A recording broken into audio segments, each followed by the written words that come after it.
Hi, everybody. Welcome back to Office Management. This is Module 7. And in this module, we're going to bring together two very important areas of your role as an office professional: travel arrangements and professional development. And you'll probably notice this is the only module that has two chapters of information to look through. It's got two different lessons listed. But these two go together very naturally, because unless you are setting up on-site professional development, unless that is an event you are planning that would sort of harken back to our last module, then you're likely going to need to put together travel plans to go with professional development opportunities, whether those opportunities are for you or whether you're setting them up for someone else within your organization. Planning business travel is intimidating when the first time you do it, because you are handling someone else's flight, their hotel, all that type of thing. It's one of the most detailed and high responsibility tasks that you probably will be asked to handle. I have handled lots of travel at Panola College. Whether you're coordinating travel for one person or sometimes you may be doing it for an entire team, your goal is to make sure everything runs smoothly from start to finish. So the first step in planning travel is to understand the purpose of the trip. Are they going to a conference, going to a meeting, completing training? The purpose of the trip is going to determine everything else. Obviously, it's going to choose the destination because they're going somewhere specific for a reason. It's going to determine the schedule. When do you need to have them fly? Or when do you need to have the rental car available? What is the budget? What level of accommodations are needed? When do we need hotel rooms? Do they need to go down the day before? Is it late enough in the day they can get there that day? You need to really understand a lot of things to put it all together and start building the itinerary, which is very important. You're going to need to make sure that they have a good travel itinerary. That's the roadmap for the trip. It includes transportation details, hotel information, meeting schedules, and important contacts. And this is something you're going to kind of put together via usually email and make sure that the person who is actually doing the traveling is aware of all that's happening and where they're supposed to be when. A well-organized itinerary is going to reduce stress for the traveler and help prevent confusion or delays, because it's a little bit more stressful for them as well. It's not like planning a vacation or going on a vacation. They are traveling on behalf of their business or organization. So they need to make sure that they stay within the parameters of what is okay and acceptable with their business and organization. Okay. You have to make sure that you've booked transportation, and you have to make sure you follow the right steps to know that you've got the right person booked. Sometimes things will happen like, this person is flying, but we're paying for it with this credit card that has this person's name on it. You need to make sure all that lines up well. You might need flights. You might need rental cars. They may need you to make sure that when they get where they're going, they can either get a rental car or is there Uber available. You need to consider things like timing, cost, convenience, and company policies, okay? Your company's probably not going to send somebody for like a ton of extra days or a ton of extra time, but you also need to be careful making someone fly at 4:00 in the morning, right? Because that probably means they have to get there at 2:00 in the morning. And depending on where you live, in Carthage, you got to travel somewhere to get on a plane. You can't do it in Carthage, Texas. So you have to consider all these things. And it's always a good idea to think ahead, especially as you see in modern times. Every time we turn around, something has happened somewhere that is delaying flights, right? We've got some big mess and now the airlines aren't running smoothly.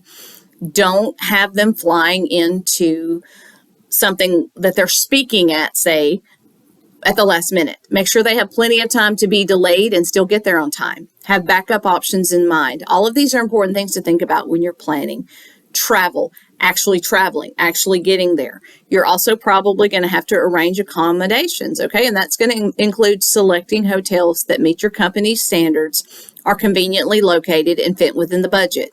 Most of the time, large conferences occur at hotels, and the easiest thing by far is for the person traveling to the conference to stay at that hotel.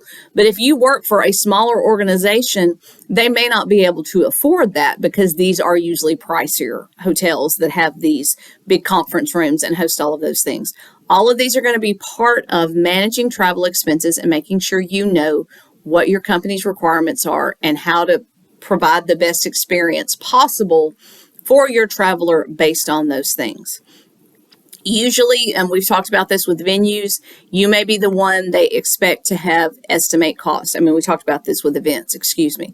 They may want you to say, it looks like it's going to cost them $1,500 to attend this conference or whatever it is. They're going to want to see how you have that broken down and where you got that estimate.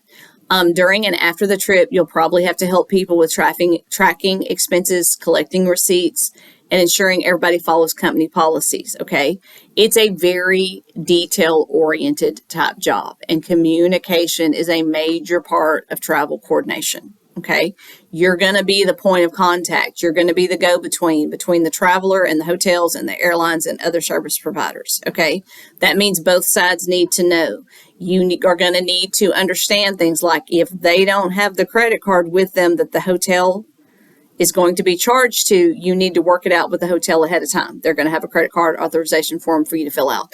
Little details like that you learn as you work, but it's very important that you keep it all together and keep that communication flowing.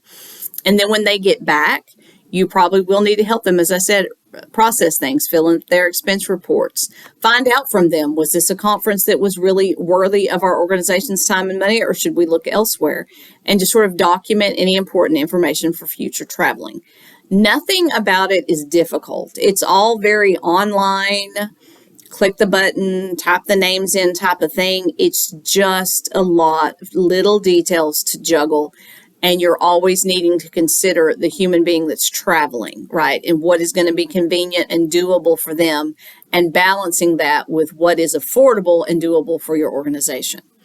Okay, now we're going to shift to the second part of the lesson, which is professional development and continuous learning. A lot of what people will be traveling to is professional development or continuous learning opportunities, which is just a way to say we're learning more and more about our industry, about, for Panola College, we go to state-funded conferences a lot where we learn about the things that are required by the state, or our teachers go to Texas Technical Community Educators type things all the time. They learn more, they gather with other teachers, and they learn from other instructors about different areas that the field's going into. They talk about things like how to keep all the students from doing nothing but turning in ChatGPT assignments. Yes, y'all know this has become a thing.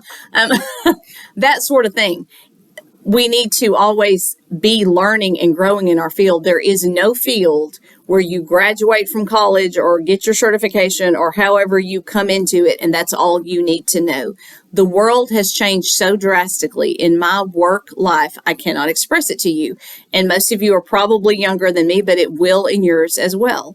I learned to type on a manual electric typewriter in high school. And now you see where we've come since then. And I don't think you're looking at me thinking I've got one foot in the grave.